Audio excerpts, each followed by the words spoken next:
All right, we are live on YouTube also. So, hello everyone, it's my pleasure to welcome today Federica Agostini from the University Paris-Saclay in France, who's gonna give us a review of her research on ultrafast dynamics.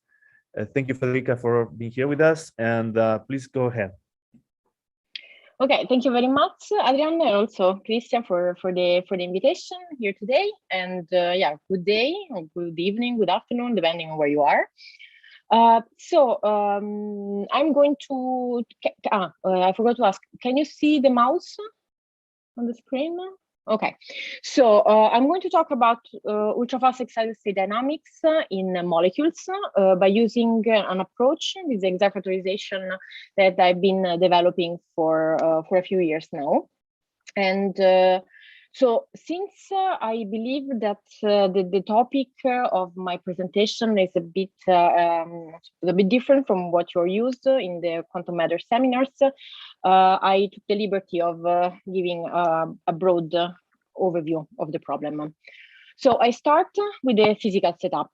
So I'm interested in studying finite size systems. So basically isolated molecules in the gas phase. But everything that I will be presenting from theory and numerical developments can be also applied to treat systems embedded in an environment. So for instance, molecules in a solvent.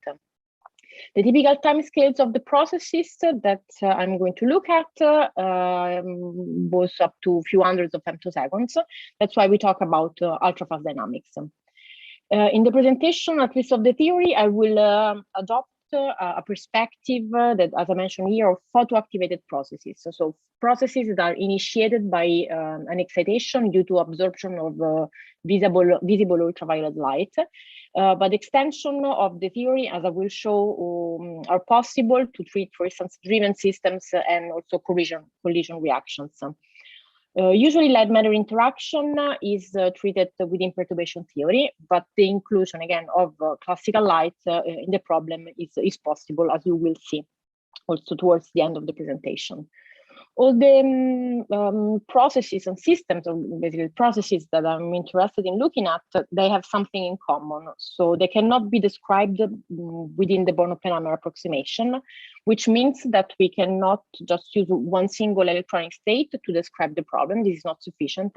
And therefore, we have to go beyond the Born-Oppenheimer approximation, include the effect of electronic excited states, ground state and excited states, and transitions among the states.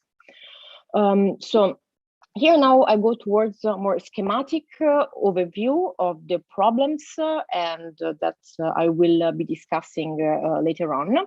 So this scheme here is usually called the Jablonski diagram, and it represents for a molecule the electronic energy levels as a function of the nuclear coordinates.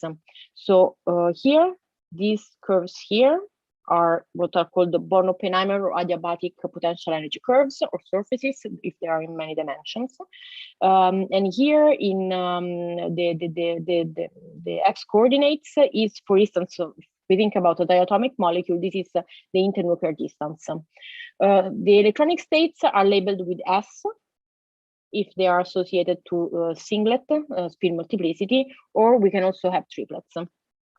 And so, for instance, here S0 is the ground state singlet, S1 is the first excited state singlet, etc.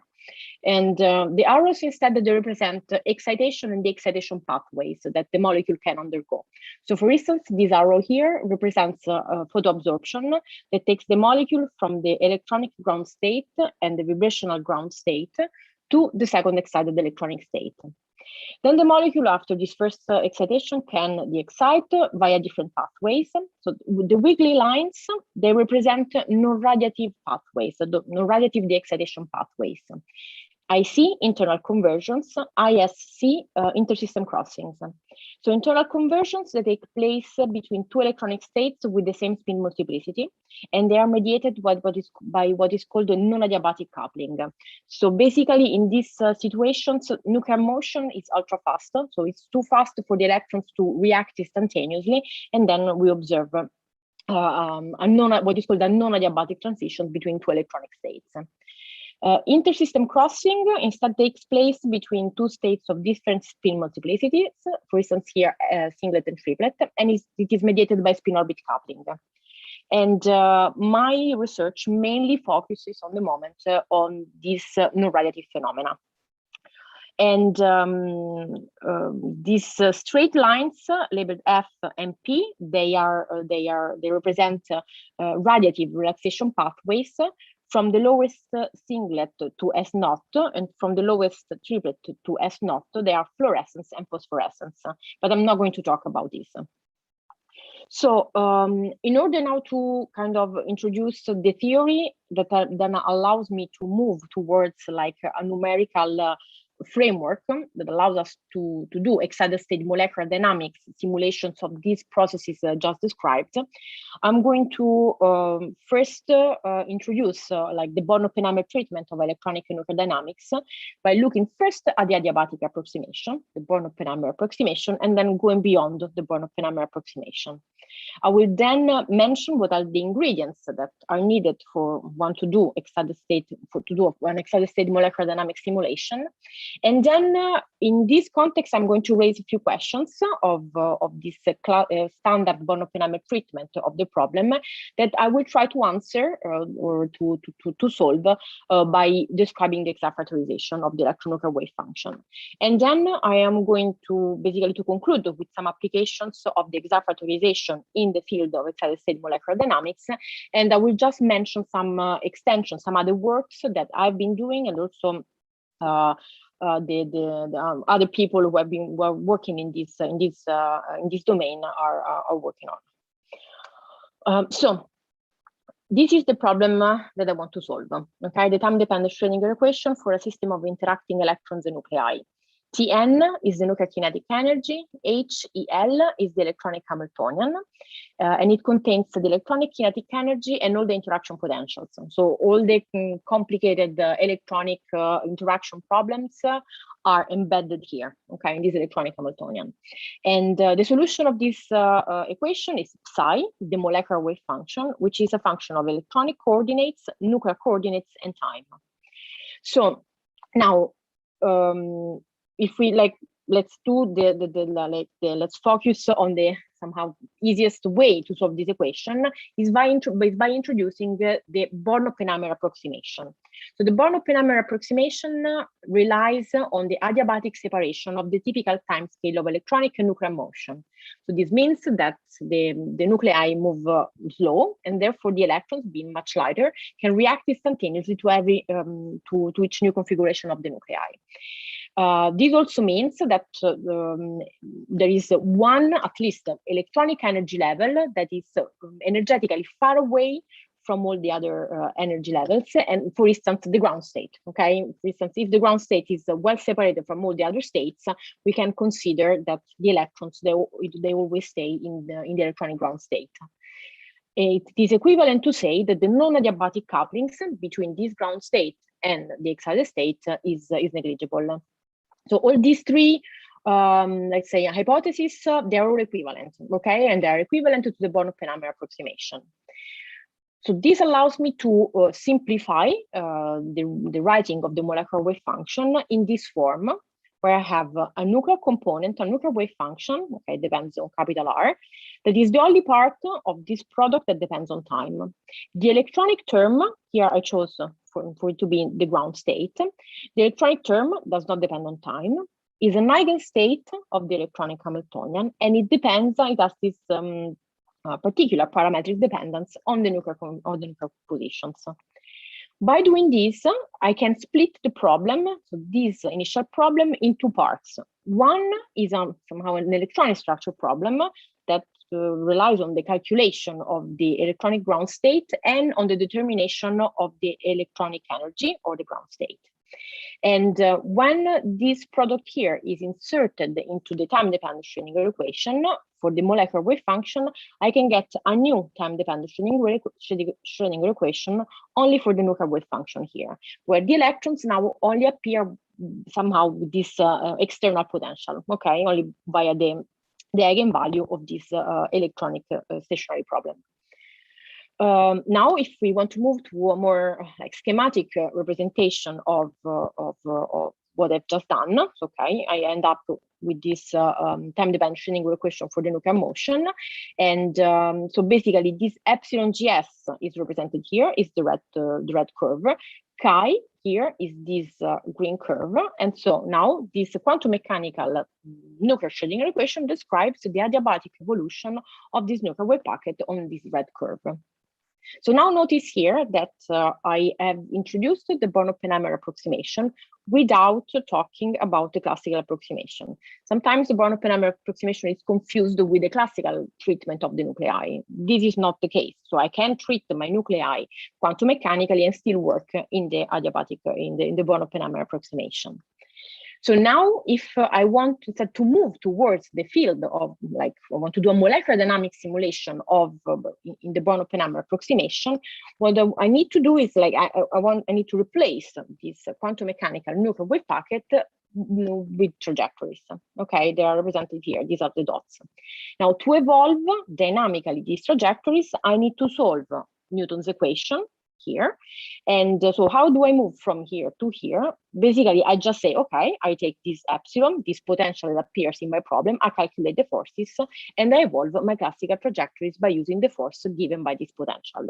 And now you see here in this little cartoon, the trajectories have followed my nuclear wave packet. And here I am showing the molecular dynamic simulation in the ground state for this molecule here. It's called oxirane, and we will see a bit about this molecule later on. So just to make an example, this is the kind of dynamics, ground state dynamics that we can observe in oxirane. So, okay, it's good. Born-Oppenheimer approximation, we can introduce it and do the link towards molecular dynamics by introducing the classical approximation of the nuclear dynamics. So now I want to relax the Born-Oppenheimer approximation because, for instance, I want to treat internal conversions problems. So I want to treat excited state problems. What do I do? From the point of view of the wave function, I have to put back in the representation of the molecular wave function the effects of the excited states. So here, just I want to remind you the expression that I was using before for in the Born-Oppenheimer approximation. Beyond the Born-Oppenheimer approximation, we can use this standard approach that is called Born-Wang expansion, in which basically I do not have a single product, but I have, like here, but I have a sum of products. K here is an index that goes over all the electronic states, and they are still static, so they're still time independent, and the time dependence is still carried by the nuclear coefficients here.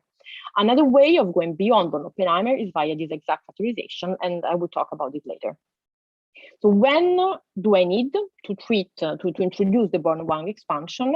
So this is an example here. This is still the oxirane molecule. We have studied the electronic energy levels by basically changing a little bit the configuration of the molecule and increasing the distance between this part of the molecule, ethylene and oxygen. And you can see here there are some configurations for which here we calculated the two lowest singlets and the two lowest triplets. They are basically degenerates.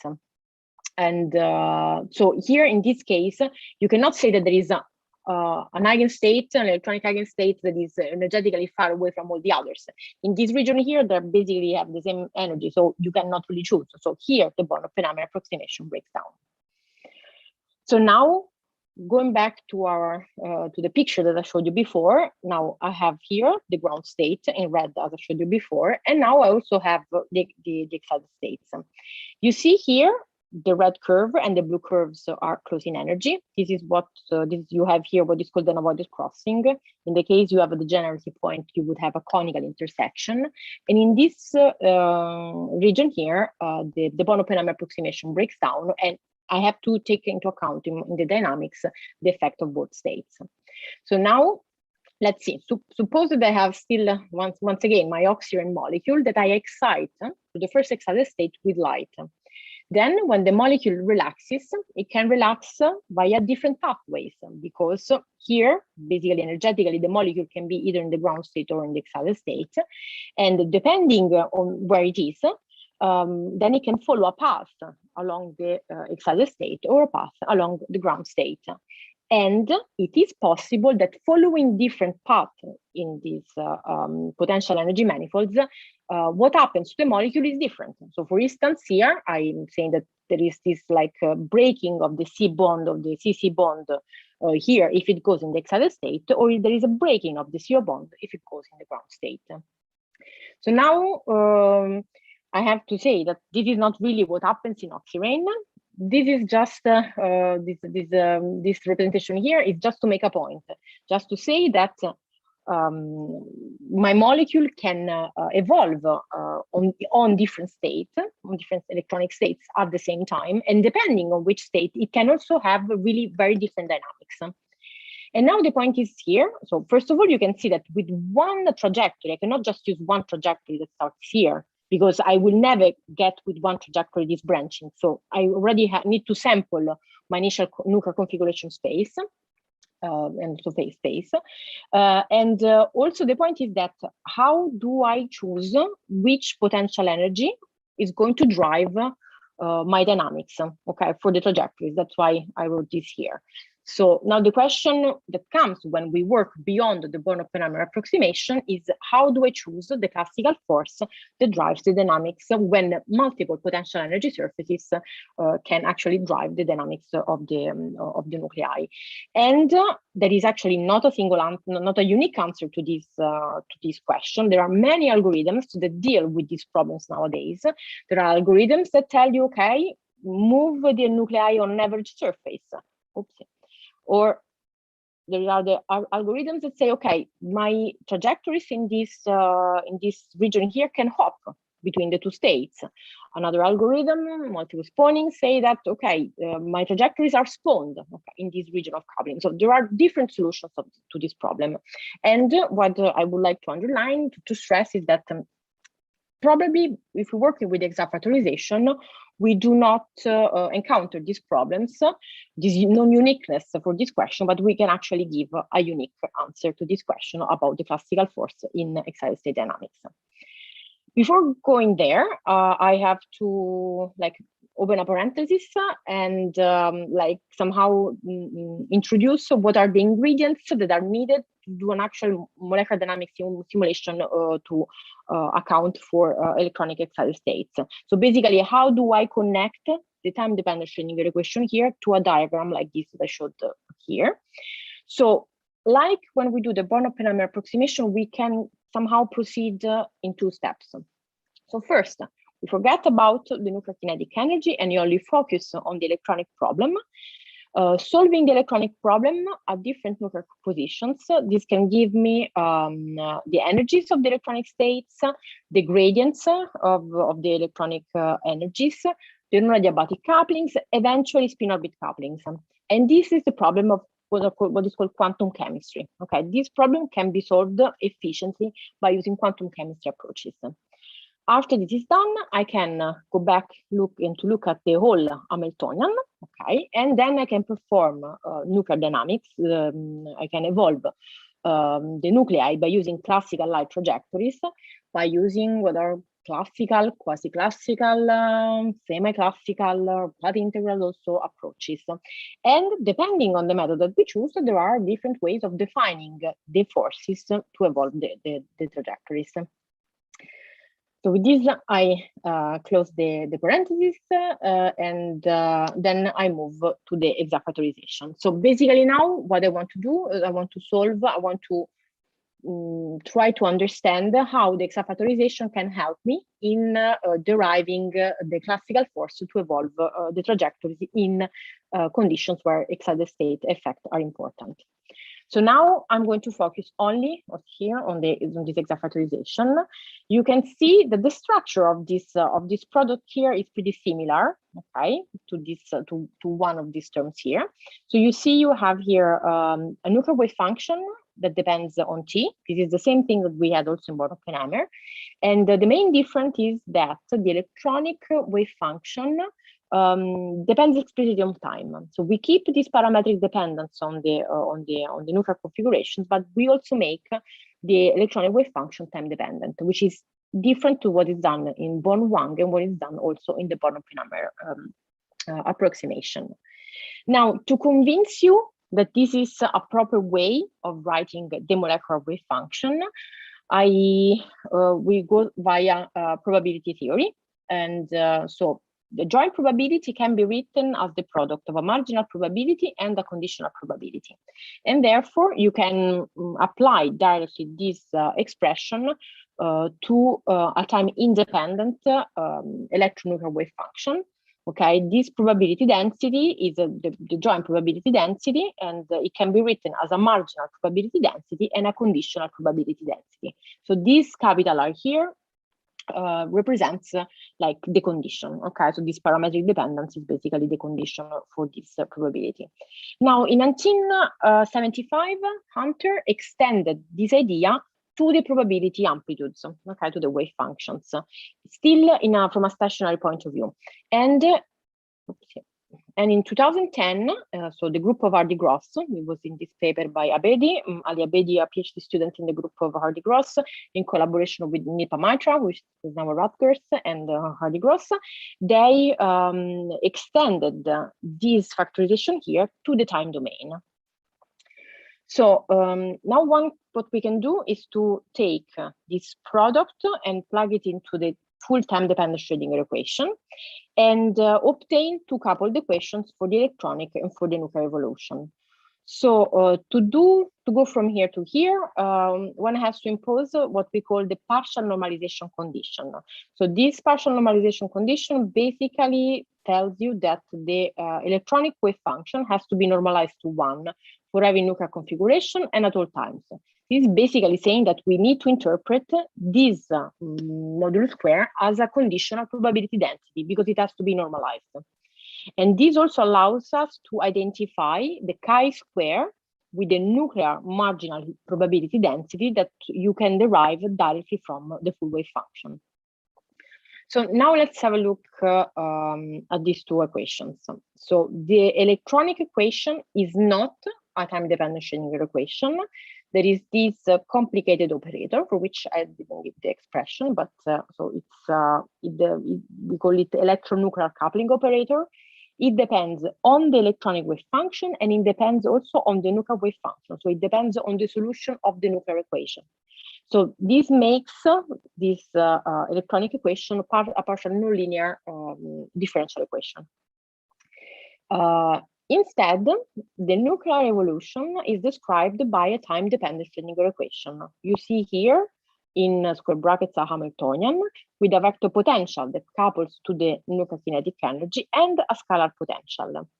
So this is very similar to what we obtained by doing the Born-Oppenheimer approximation. Also in that case, the nuclei evolved according to a time-dependent Schrödinger equation.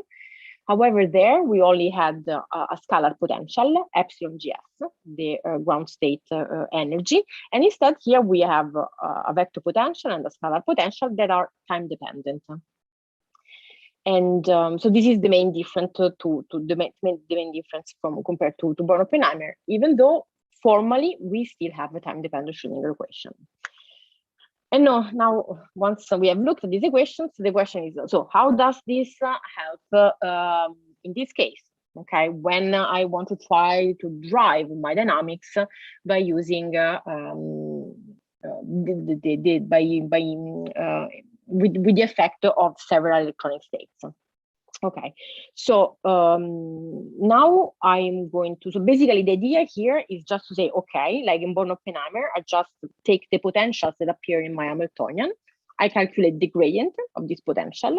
In the case of the Born-Oppenheimer approximation, I was using the ground state energy. Here I have to use the vector potential and the scalar potential, but I can still just calculate the gradient and evolve the trajectories.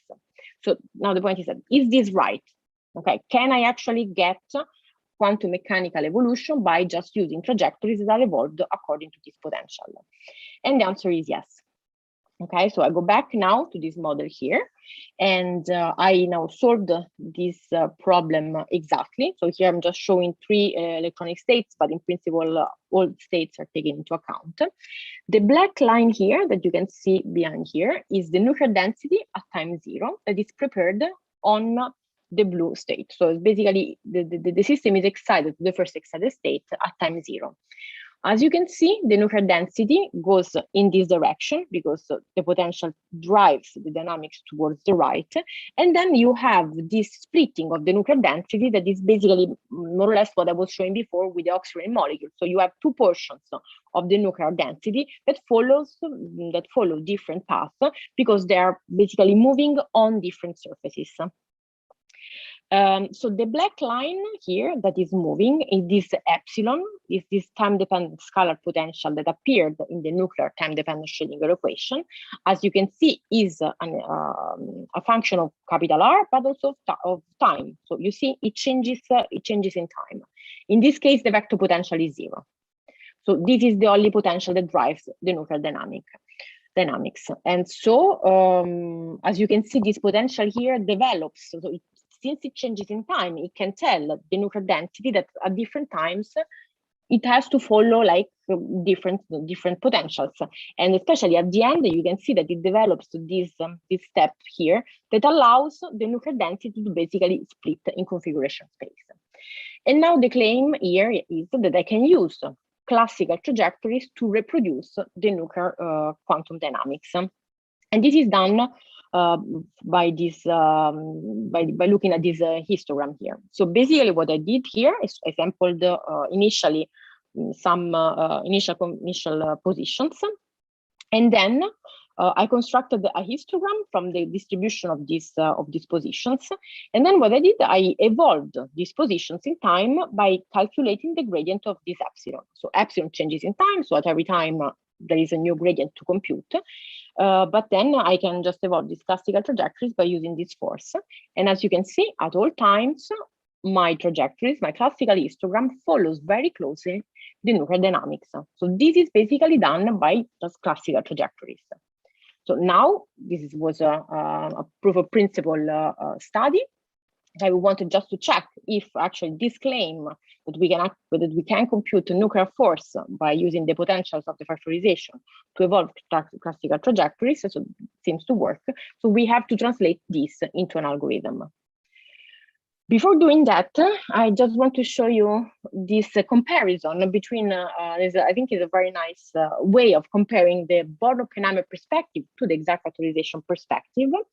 So here you see the hill covered in snow is like this static adiabatic potential energy surfaces over which the nuclear wave packet, is the guy going down the hill here, moves. The hill does not move, whereas the nuclear wave packet encodes all the dynamics of the process. In this other case, what we have a surfer that is like surfing on a wave, and the wave itself changes in time, not only moves in time, not only the surfer. So the wave is this scalar potential energy surface, and the guy here is the nuclear density that evolves. So this is basically the main difference between the Born-Oppenheimer perspective that has been used for many years to simulate excited state dynamics and instead the exact factorization. Okay, so now this is like one slide that tells you basically how to move from the exact factorization equations to this some kind of algorithm to be used in excited state molecular dynamics. So basically what we do the classical limit on the nuclear equation, and basically we generate classical trajectories with forces calculated from the time-dependent vector and scalar potentials. Since now the way the nuclear wave function disappears from the problem, we have to accommodate, okay, also the electronic equation to basically to forget about this dependence on the nuclear wave function. So we have to do some approximations also here to accommodate the nuclear classical limit. And then what we do, we express this nuclear wave function on a suitable basis such that we can exploit the quantum chemistry codes to do the dynamics. And this gave rise to this coupled trajectory mix and quantum classical algorithm that is derived from the exact factorization. Mix and quantum classical because the electrons stay quantum, okay, in principle no approximation is done on the quantum dynamics, whereas the nuclei are classical. And also by developing the approximations, it turns out that the trajectories, the classical trajectories, cannot be propagated independently from each other. They have to be propagated all together. And so that's why we call it a couple trajectory algorithm. Okay, so now I just show you what we did with CTM-QC. So this was the first molecular application that we did when I was still working with Hardy. And so this was a study of the ultrafast photon-fused ring opening process of oxirane. You see like the dynamics here. What we basically do, we prepare oxirane in the second excited state by sampling slightly different configurations here, as I'm showing here. And so these are the trajectories, and then we let them propagate. So here in this figure, I'm just showing the trajectories that end up with in this configuration where the ring of oxirane is opened by the breaking of one of the two CO bonds.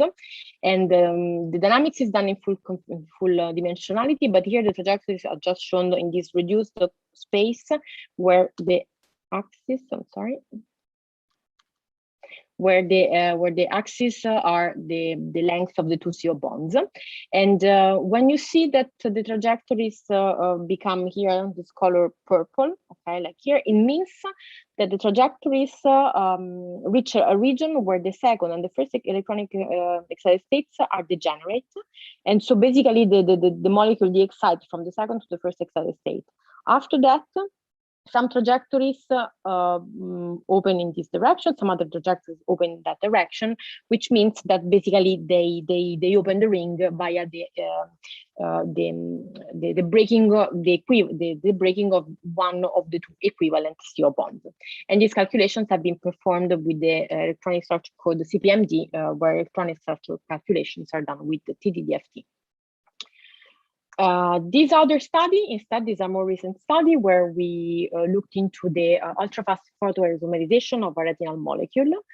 So this movie here, I took it from YouTube, no? So I didn't do it, but it shows very well the kind of process that we want to study. So basically, when this molecule here, it's called the retinal, is absorbs visible light, there is an isomerization around this double bond pink here from the cis to the trans configuration.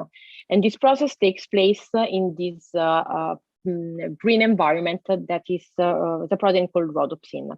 So this photoisomerization reaction is the first step in the process of vision and is one of the fastest photochemical reactions known in nature. So it is completed within 200 femtoseconds. So rather than looking at this big system here, we looked into this smaller system. So this is also retinal, all carbon atoms, and this is a nitrogen. And we collaborated with Olivucci and co-workers, who is world-leading expert when it comes to retinas.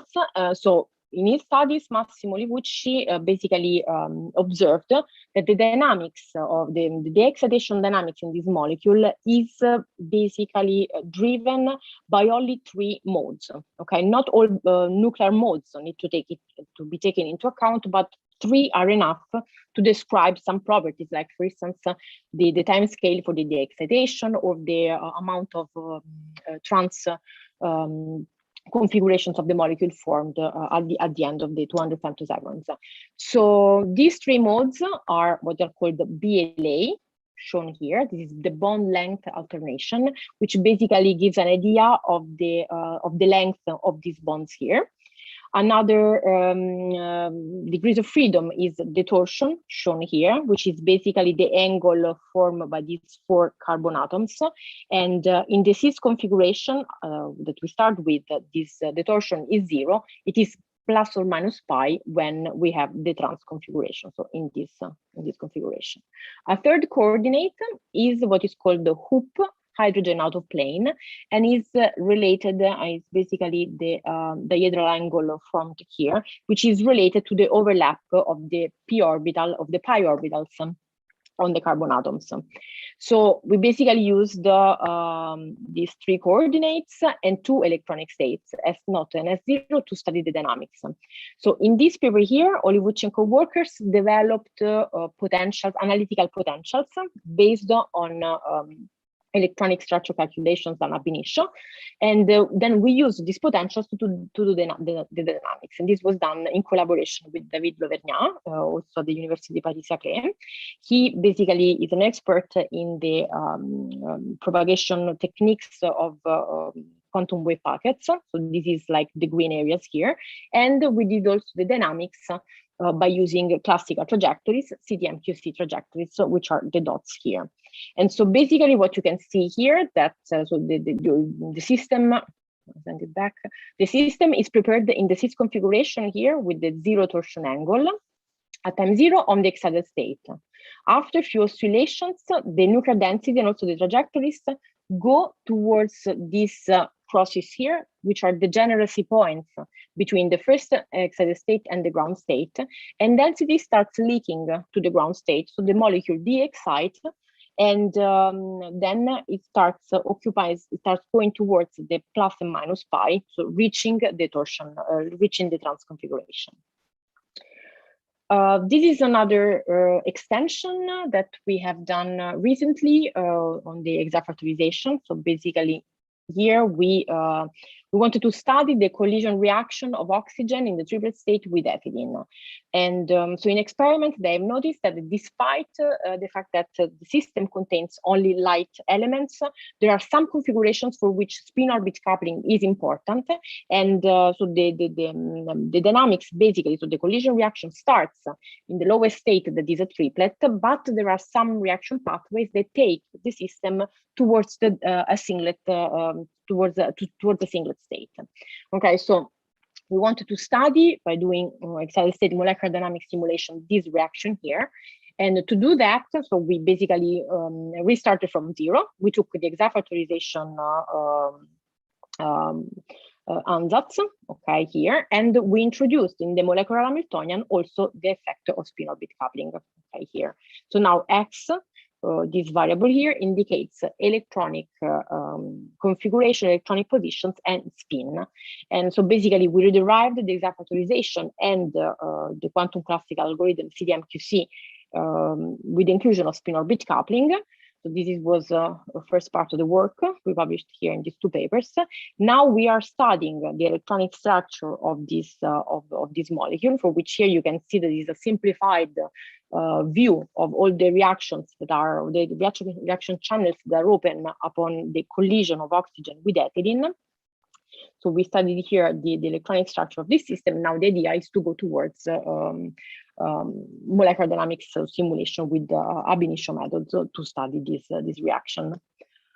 This is another extension of the factorization. It also was published recently, like to include the effect of a periodic drive in the equations. So basically, once again, now we included in the full Hamiltonian this an external field, and since this external field is periodic in time, we use the Floquet formalism to derive a new CTM-QC algorithm which includes the effect of the field. So in particular here, what we did was to work in an extended electronic space, so where the electronic states are dressed by the harmonics of the field. So basically we work in this extended electrons harmonics space for what concerns the electronic part of the problem, and still we try to we propagate classical trajectories, and this we studied for the moment a simple 1D model. So this is the ground state, this is the excited state. The system is prepared in this left well in the ground state. Then the external field hits the system. You can see here you start oscillating. A portion of the nuclear density, the blue, is basically associated with the excited state, and then this excited state goes down this slides down here, and basically this excitation activates a non-adiabatic event when the energies between the two states becomes smaller. So this is like a non-adiabatic or an excited state dynamics induced by a periodic drive. We worked with an external potential, an external field that is given in the dipole approximation. These are some parameters, the parameters of the field. What we can look at, for instance, is the distribution, is that the population of the ground state over time, or how the trajectories follow the nuclear density over time. And what has to be studied here are what we studied here is basically the convergence of the calculations of the quantum classical calculations with the number of harmonics. Okay, because this is a parameters that we have to introduce in the problem, like the number of harmonics that we include to describe the effect of the field. So basically, I am done. I just want to conclude by giving. In this talk, I focused on the applications of the graph factorization in molecular dynamics, in excited state molecular dynamics. But there are many other routes that are currently investigated. So, for instance, with Basile Couchot, the University of Durham, I've been working on the problem of geometric phase effects in molecular reactions by using a dynamical perspective. This other work was basically driven by Rodolphe Yemier, who is at the École Normale Supérieure here in Paris, and it's basically how to develop from the exact factorization a perturbative treatment of excited state effects for spectroscopy applications. So, like we did some study in vibrational circular dichroism and like high resolution spectroscopy, vibrational spectroscopy of hydrogen-based molecules. With Giovanni Ciccotti, I'm also working on the inclusion of quantum nuclear effects to treat light nuclei, like protons. And also with Basile Couchot, I'm currently working on the problem of how to include explicitly a laser pulse in the exact factorization formalism. And with a group at the University of Pisa, Granucci and Persico, we are still trying to develop, to improve the algorithmic performances of CTM-QC to really treat bigger systems or complex molecular systems, since this problem of having to propagate the trajectories all together is an expensive task. So this is from my side, but to say so that I mean, Hardy Grosso, who's the original work on the exact factorization started with him. So he has been working mainly with Ryan Requist on and also with an ex-postdoc in the group of Hardy Grosso, Young Min, on also geometric phase effects in molecular reactions, but from a static perspective. And Ryan Requist and Hardy, also with Cesar Prueto in Argentina, they have been proposing a combination of density functional theory for the electronic equation with the factorization. And Seung-Kyu Min, who is at the University in Ulsan in South Korea, has been really pushing the work of excited state molecular dynamics in complex molecular systems. Nipa Mitra and also Hardy Gross have been working on embedding schemes for many electron systems based on the exact factorization.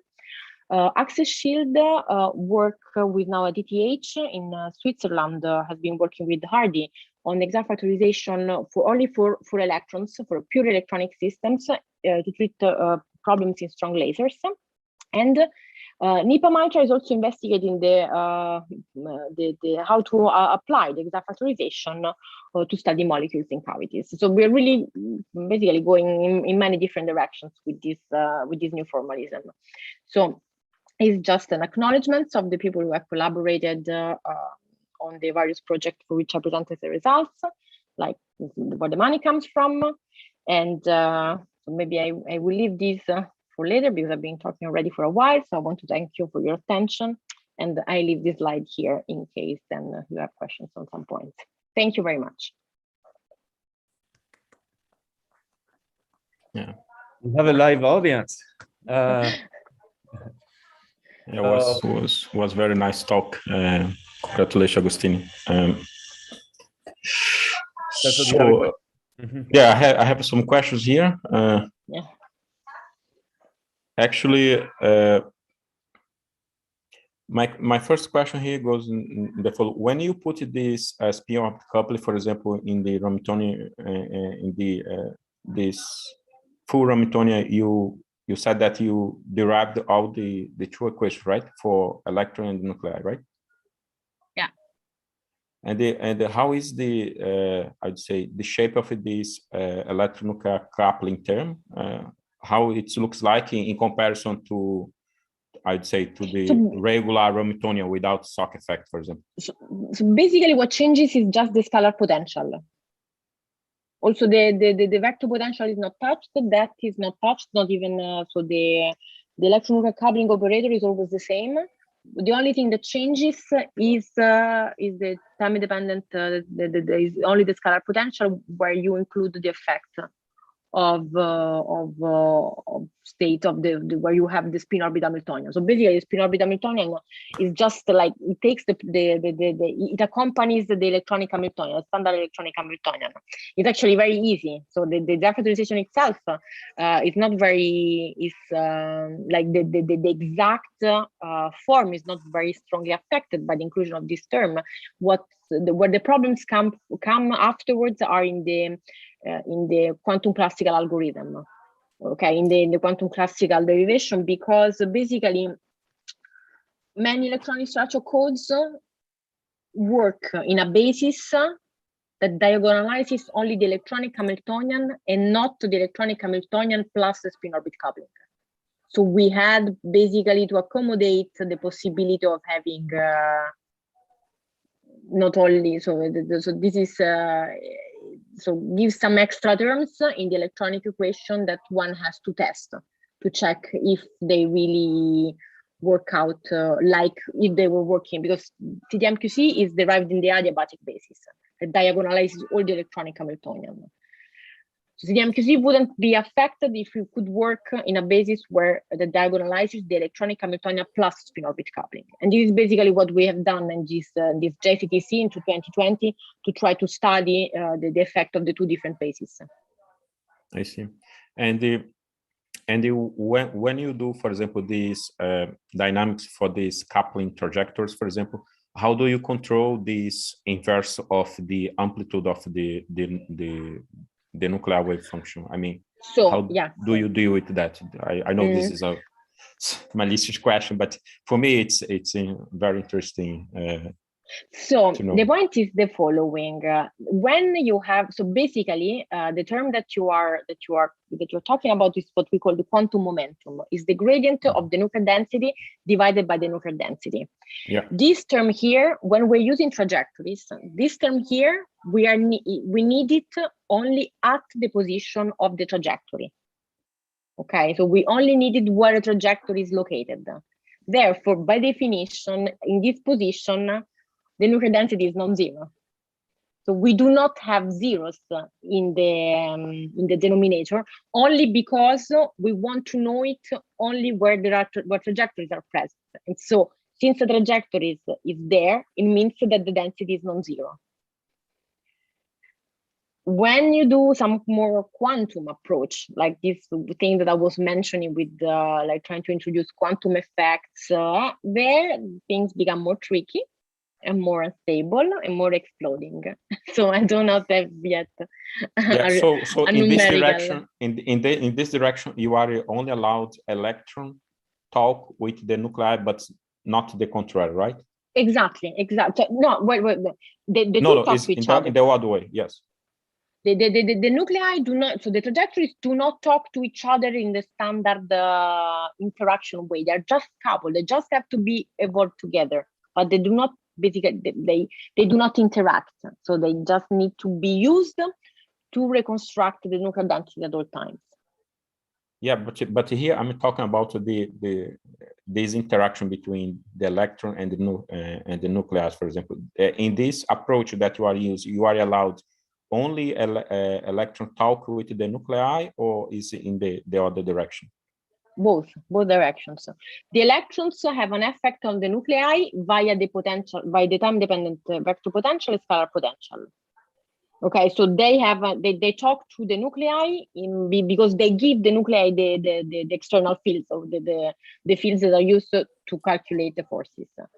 On the other hand, the nuclei talk also to the electrons because I have this nabla chi over chi term that I have to evaluate in the electronic equation.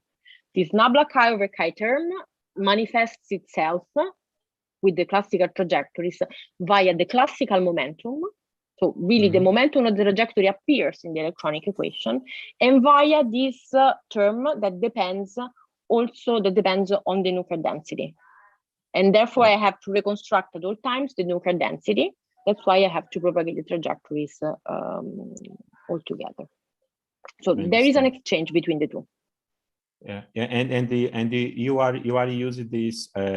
You mentioned that you are using this already is implemented in this Campanella molecular dynamics code. Yeah, yes, is that correct?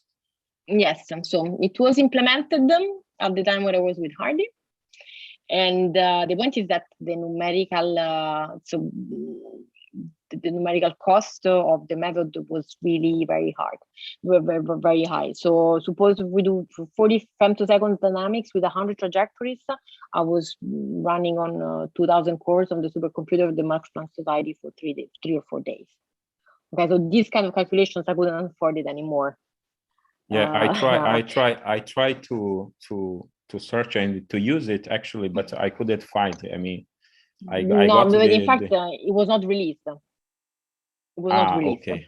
It was not released also because then CPMD is based on plane waves, so also and NTD-DFT. So basically, so it's really, I mean, while it is very well parallelized, so really I could exploit maximally the parallelization. It's any way to have it. So I am at the moment I have another version of the code where I'm working on the interface. So for instance, with the group in Pisa, we are working on trying to interface my code with the other faster electronic structure methods. So for instance, Gaussian based, so that really can be used for adapted to treat molecular isolated systems. But this is why I mentioned Seung-Kyu Min. I don't know if you ever met him. So he recently published a paper where he's describing his Python-based code and based on somehow couple trajectories derived methods from the exact factorization. And there he's really interfaced also with the FTB, not only so with purely ab initio methods, but has an interface with many who? With many goals. Seung-Kyu Min. Okay. So you can I don't know guy if you from go South Korea. Yeah. South Korea, exactly. So this is the first paper where you propose a new algorithm that I remember that. Yeah, and recently I think 2021 it was I think an international journal of quantum chemistry, and there he really describes his method. So he's really going. You are developing your own code, or this is? Yes, I took the original version of CDMQC that we developed when we were with Hardy, and now I am also like looking into possible combinations with surface hopping. So this is published here in this paper. JCTC it appeared like 1 month ago. Like are you making it available for people that want to use it? Yes. It's available on GitLab. Okay. Here you find send an email to you. It's on GitLab. But you have the link in this paper here. Okay. And there are also the input files that I use for this paper here for this calculation. So it's available. Yeah, it's good to know. Thanks. All right. Thanks for those answers. Was really nice talk. Thank you. Okay. Thank you, Sal. So we have a question from Noah. You want to unmute yourself? Go ahead, Noah. Noah Bray Ali. You raise your hand. Noah? Yes. Hey, Adrian. Federica, for the retinal, we have 3 coordinates. The bond length alternation. Can you hear me? Yes. Yes. Now, yes. Yeah. That was my question. Can you hear me? Bond length alternation, the torsion, it's a compact, it's an angle, and the hydrogen out of plane, the hoop, which maybe it's compact, maybe it's not compact. I guess it's an angle or it's overlap. Yes, it's an angle. It's an angle. They got two angles and a length.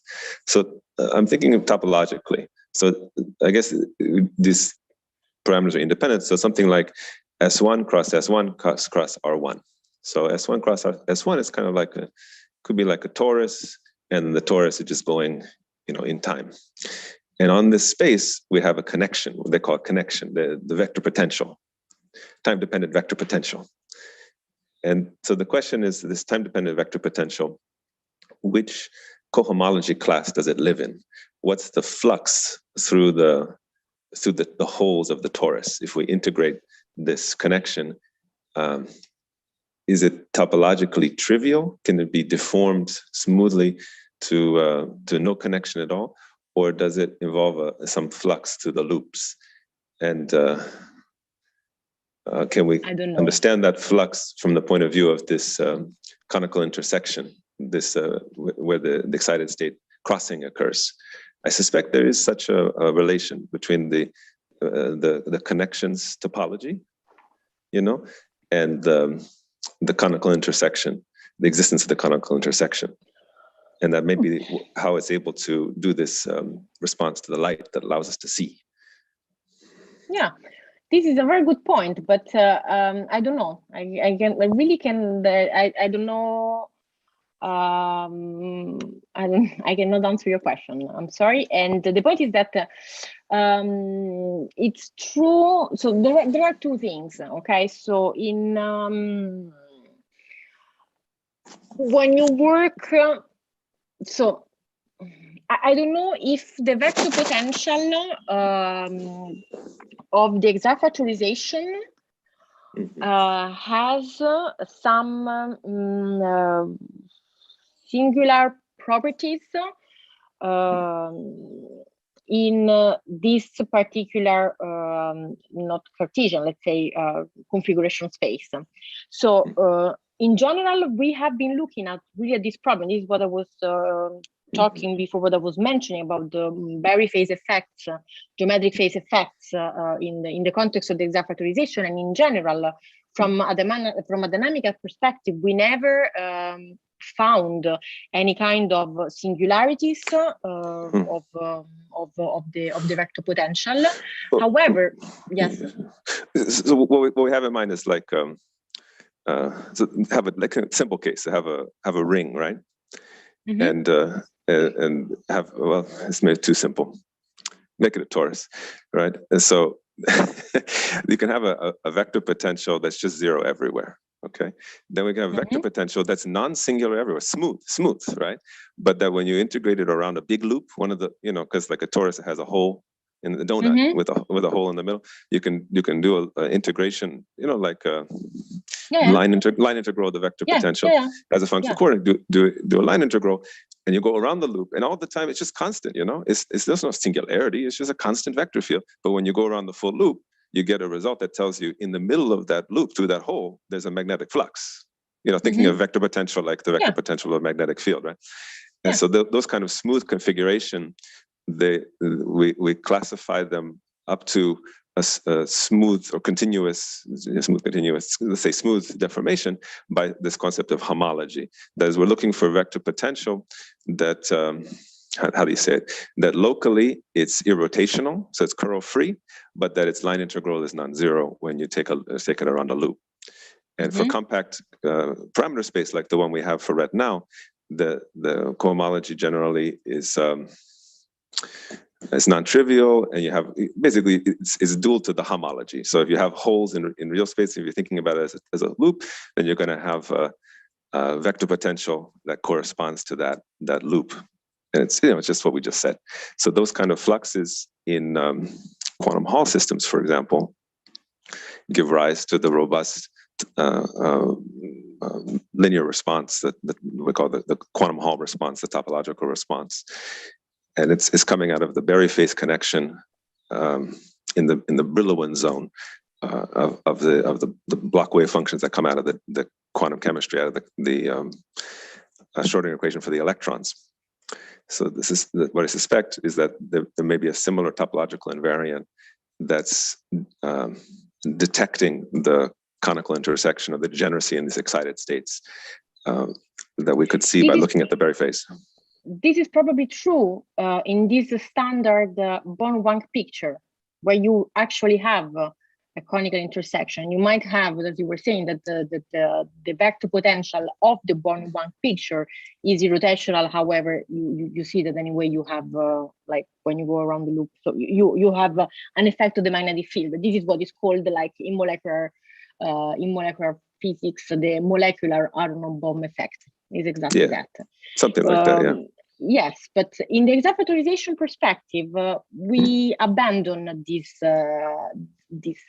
description. We are not working. So what I'm showing here is like for interpretation purposes, what people are used to look into, to look at, like this interpretation of the excitation via conical intersections. However, in the exact factorization, we do not have anything like this. And as I would say, this the Berry connection, and I say it in quotes because it's not anymore a Berry connection. So it is a vector potential anywhere. It's a vector potential anyway. It's actually, it has different properties from the real Berry connection. It is actually it is, for instance, not irrotational everywhere. So in general, it is not irrotational, so it cannot be gauged away. However, it's not related to any kind of singularities at the conical intersection, as it would be the standard Berry connection that arises in the context of the Born-Wang picture. So I don't know if this. So I think that what you're saying, I mean, this is. I mean, there is a lot of literature going around this problem of Berry phase effects in molecules, but they actually are applied in the Born-Wang picture. And what we are trying to do is actually to move away from it and try to. Also because, I mean, in this context, this kind of geometric phase effects, they're not real, okay? It's not like in magnetism, so it's physics, so I don't want to say anything there, but in the context of molecular systems, these effects are only arising from our description, this weird separation of the nuclear and the electronic degrees of freedom, with the electronic degrees of freedom, the electronic system having this parametric dependence on the nuclear coordinates, and it arises only from our description. It's not really a physical effect. So I'm not sure if we would be able to talk for hours about this, but you're talking about something, I'm talking about something else. Maybe we're not going to be happy, none of us, but I cannot say anything more than this. I don't think I can really answer your question. I didn't really look to do the integral for this problem here. Yes. But they're saying there's no singularity. So the integral for the vector potential of the factorization, no. It doesn't have any singularities. It's smooth. We can integrate it over this parameter space if we wanted to. We haven't done it. Exactly. We have done it actually for a reduced system. For a okay, sorry. Yes, actually not for this three-dimensional model, but for a two-dimensional model, and we have calculated these line integrals around the conical intersection, and for this in the Born-Wang picture, we actually get pi. Okay, when we go around the conical intersection, and we get 0 when we do not go around the conical intersection. When we do it with the time-dependent vector potential of the factorization, we get whatever. Okay, we can get any value we want, and this is actually it's not quantized. Yes, and this is actually done here. If I find it here, this paper here.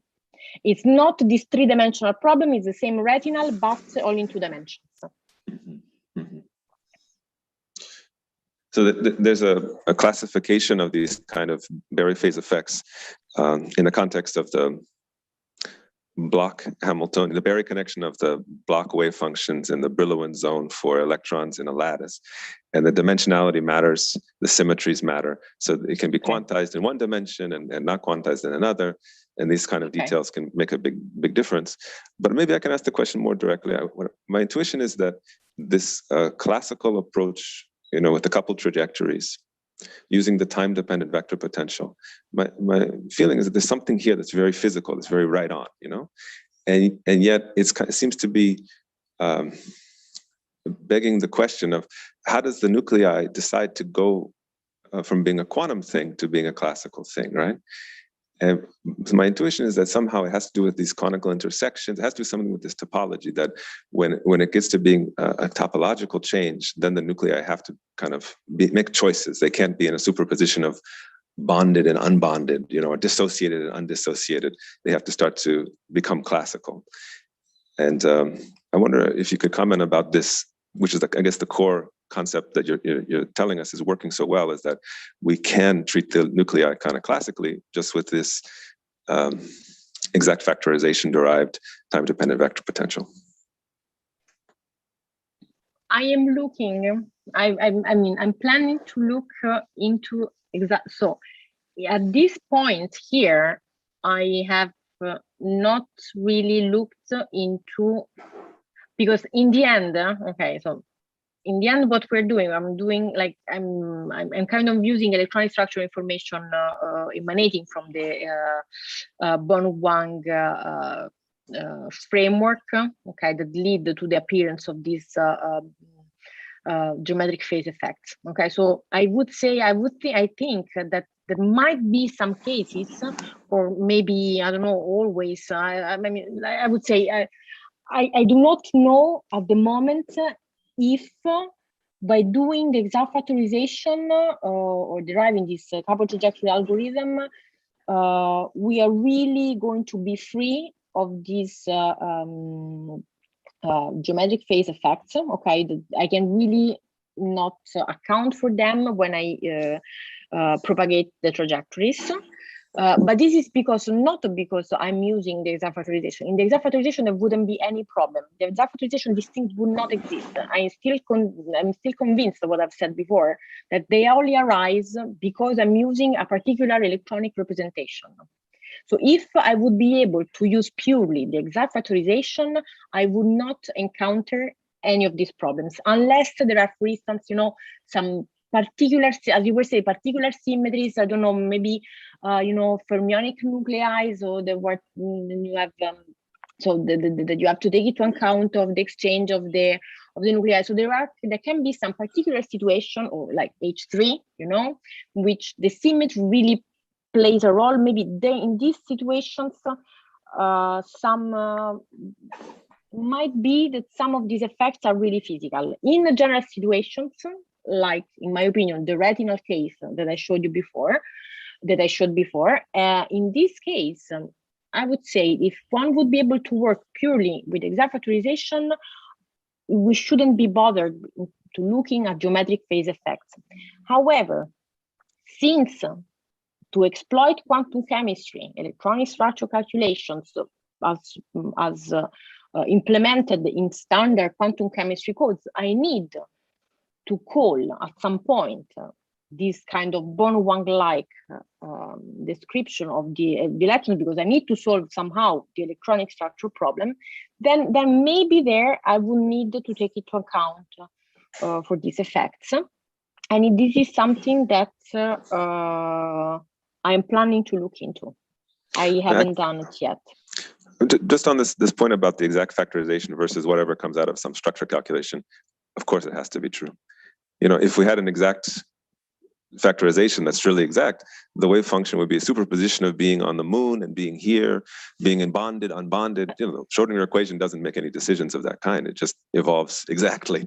So of course it has to come from this crazy idea that you can't have a hydrogen molecule the size of a galaxy that we all seem to have intuitively, but it's just not there in the unitary dynamics.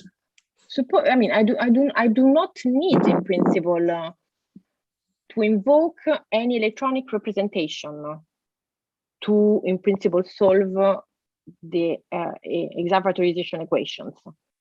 think about if I would use a time-dependent density functional theory, I just need to use the density. I do not need to use. So this is what I'm saying. I mean, if I use a basis that is defined by the diagonalization of the electronic Hamiltonian to represent my electronic problem from the factorization, then I mean I have to use this. What I'm saying, these quantum chemistry codes or these things that are in which these geometric phase effects are present. Okay, they might appear, but if I work in a base like representation-free world, let's call it like this. I mean, I do not introduce any kind of discrete basis to represent my electronic system. Then, we just work with the exact wave function psi r rt, psi little r big rt, right? We just solve the exact wave function. I want to split it in two and solve the electronic, and then no need to split. Let's just use the exact wave function, right? And so you get an amplitude for the bond being broken, the bond not being broken, with just some complex coefficient and a phase factor, right? No factorization. And then there's no geometric phase. But somehow, as human beings, we'd say that's an absurd description of a system that's bonded or unbonded. It's not both at the same time. It's it's a molecule, right? And so, of course, you're right. If we don't make any,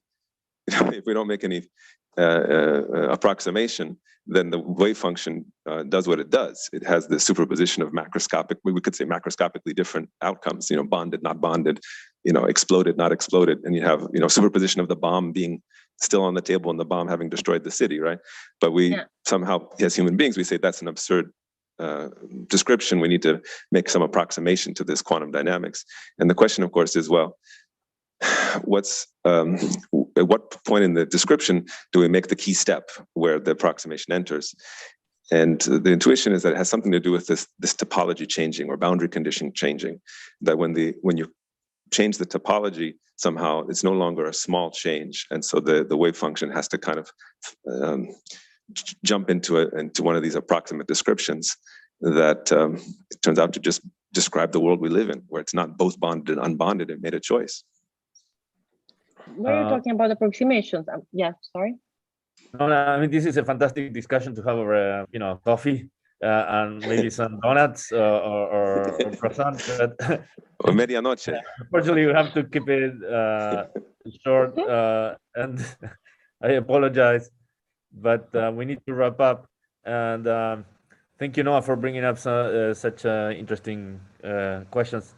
But we have to say goodbye for today. So I hope, I don't mean to be rude, but it's also 10:15 in the evening here, so yeah, I imagine. I'm starting to doze off. These discussions are always fun. So thank you a lot, Federica, for joining us today, and I'm looking forward to continuing the discussion with you privately. Thank you very much. Noah, feel free to contact Federica if you want. Indeed. All right. Goodbye, everyone. Okay, goodbye.